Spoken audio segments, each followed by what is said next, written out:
Gracias. Tiene la palabra el asambleísta Esteban Melo. Muchísimas gracias, señora presidenta, compañeros, compañeras asambleístas. Antes de pensar mi intervención y mientras Tecnológico va poniendo una presentación que he preparado, quisiera hacer una aclaración a una de las asambleístas que me antecedió. Preguntó dónde habíamos estado los asambleístas en el año 2015 con respecto a las enmiendas constitucionales. Bueno, pues nosotros estuvimos hablando con la gente, estuvimos hablando junto con la comisión de enmiendas, donde hablamos con la gente. Y recordarles una cosa, que a diferencia de la consulta mañosa, la que apoyaron todos ustedes, esta sí tenía informe previo de constitucionalidad e informe posterior de constitucionalidad. La hemeroteca, el archivo es bien malo. Yo le pregunto al asambleísta qué estaba haciendo en ese momento respecto a las enmiendas. ¿Acaso no estaba en la Revolución Ciudadana? Seguro que sí. Y habrá estado apoyando las enmiendas constitucionales. Decirle otra cosa también, recordarle que el techo de las utilidades se estableció ¿para qué? Para abrazar solidariamente a nuestras amas de casa, para reconocer el trabajo que realizan las mujeres en el hogar. Fue para eso, para poder financiar. El exceso se destinaba a los fondos de solidaridad. Ahora no se desdigan, no por conveniencia política.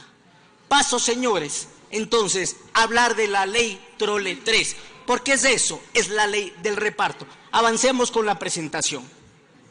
Yo he escuchado a mis compañeros asambleístas que han dado una evaluación de la ley.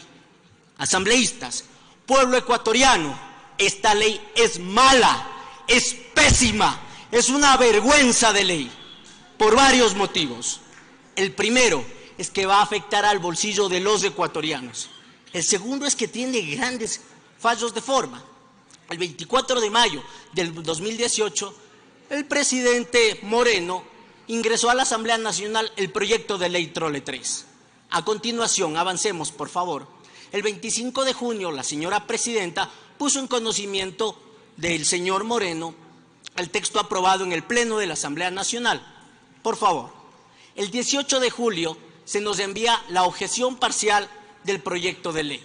En este, como ustedes pueden ver en la presentación, está establecido el número de oficio, la fecha, el código de barras del sistema que tenemos aquí en la Asamblea Nacional, el número de trámites, el código de validación y el número de documento. Adelante, por favor. El 20 de julio nos llega un primer alcance, con las mismas circunstancias que cumplen la forma. Adelante. Después, mediante oficio, se nos comunica que el señor Moreno se ausenta del país. Esto se nos indicaba del 21 al 27 de ese año. Avancemos. Bueno, pues estuvo en Europa, por cierto, con masivas protestas por parte de nuestros migrantes con respecto a la situación del país. Adelante. Esto el 24 de julio. En Madrid, mismo recibimiento. Los migrantes protestando por la presencia y por la gira de Moreno. Adelante. Adelante, por favor. Mientras tanto, aquí en el Ecuador, ¿qué es lo que estaba pasando? Bueno, pues de repente, con fecha del 24 de julio, extrañamente justo cuando el señor Moreno se encontraba en Londres, llega un documento aquí a la Asamblea Nacional, sin fecha, sin número de oficio y sin el sistema que tenemos establecido aquí en la Asamblea Nacional. ¿Qué pasa? ¿Por qué no le pusieron un número de oficio? ¿Cómo le hizo Lenín Moreno para firmar un documento en Quito? Porque la fecha pone Quito 24 de julio del 2018 ecuatorianos. Y se encontraba en Londres. ¿Se teletransportan? Como dijo un compañero antes, en el mundo cuántico el espacio se recorta y se puede firmar. No, señores. Esto podría constituir delito. Avancemos. Como ustedes pueden ver, les he presentado la objeción parcial, el primer alcance y esa cosa que dicen que es el segundo alcance. Yo le pregunto al presidente de la comisión, ¿cómo pudo aceptar un documento en estas condiciones? Recordarles, compañeros, compañeras asambleístas, avancemos, por favor. Bueno, pues que si se firmó en Quito el 24 de julio y el presidente no estaba aquí, se podría presumir falsedad en el supuesto segundo alcance. Hay que recordar que la fecha de vencimiento para poder presentar cualquier objeción era del 25 de julio.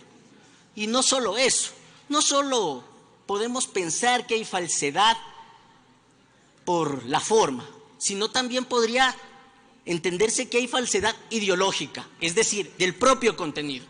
Pues en el segundo párrafo, por ejemplo, del informe, en vez de señalar ciertas omisiones involuntarias adicionales, habla de sustituyase y deberán eliminar. Esto termina modificando el sentido de los textos originales.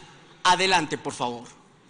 Bueno, pues recordarles el artículo 328 del Código Integral Penal, donde se señala que la falsificación y uso de documento falso es penado con una pena de 3 a 5 años de cárcel. Adelante.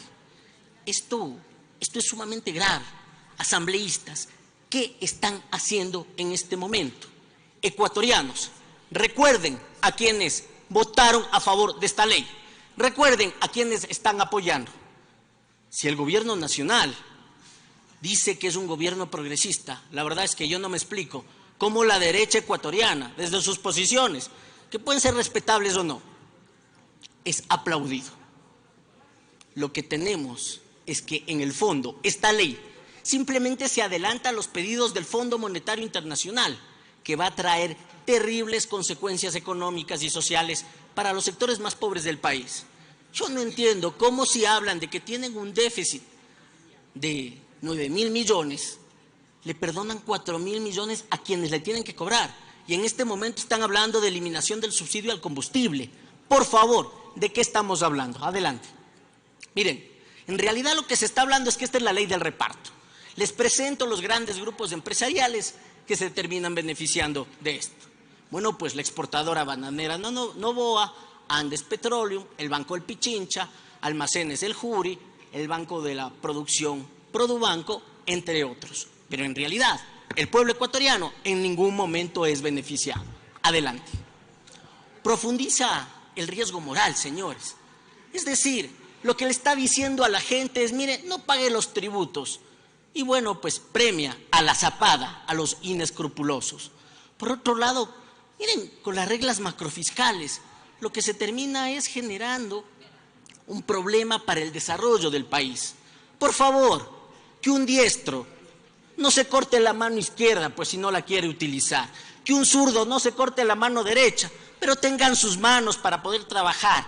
Al poner estas reglas macrofiscales, simplemente lo que terminan haciendo es dañando y atando la economía del país. Y ojo, todos los grupos políticos presentes en esta asamblea algún rato pueden querer gobernar. Que el señor Lenín Moreno no quiera gobernar, no tiene por qué llevarnos a cada uno de nosotros a el abismo. Adelante, por favor. Tiene temas de inconstitucionalidad de fondo y de forma. Hay que recordar que en los vetos simplemente se trata la materia tratada. Así lo dice el artículo 138 de la propia Constitución, donde cuando hay una objeción parcial por parte del presidente, se tiene que tratar la materia que ya se está establecido. En el texto original se habla de una cosa, en el texto que nos viene en el veto se habla de una materia que no se ha tocado. Por favor, asambleístas, respondamos de la manera adecuada al pueblo ecuatoriano, respondámosles a todos los ecuatorianos. Violenta lo dispuesto también en la Constitución de la República sobre los tratados bilaterales de inversión. Por favor, yo he escuchado hablar del arbitraje. Señores, hablar de arbitraje es ceder una parte de la soberanía del Ecuador a una corte privada independiente. Hablar de eso, que dicen, no, es que hay el Estado, el gobierno va a ser juez y parte. Señores, por Dios, ¿saben qué están diciendo con eso? Lo que están diciendo, ustedes están reconociendo que hay injerencia en los tribunales del país. Es decir, que la justicia no es independiente.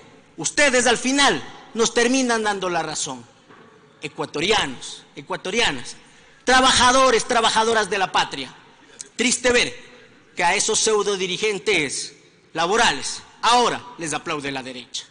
Triste ver que no protestan cuando se afecta a los trabajadores al permitir esa doble contabilidad para que se recalculen las utilidades para que a ustedes, trabajadores de la patria, les quiten la plata.